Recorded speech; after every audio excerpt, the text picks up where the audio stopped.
હર હર મહાદેવ. નમસ્તે મિત્રો.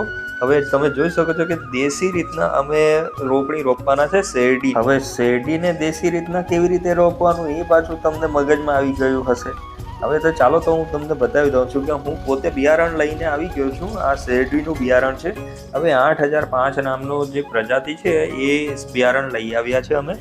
હવે એમને જગ્યાએ બારી લાવ્યા હતા અને તે જગ્યાએ મૂકી દઈએ છીએ. જે બારી બનાવેલી છે ને જમીનની આપણે એમાં બારી મૂકી દેતા છે અને હું પોતે જાતે પણ મૂકતો છું, તમે જોઈ શકો છો. અને ત્યારબાદ હવે એમને કટિંગ કરવાનો સમય થઈ ગયો છે.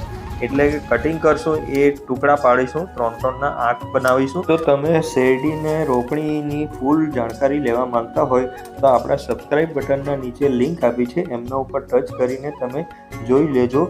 અને પ્લીઝ તમે લાઈક કરજો અને સબસ્ક્રાઇબ પણ કરજો અને બધાને શેર જરૂરથી કરજો. આવજો. નમસ્તે.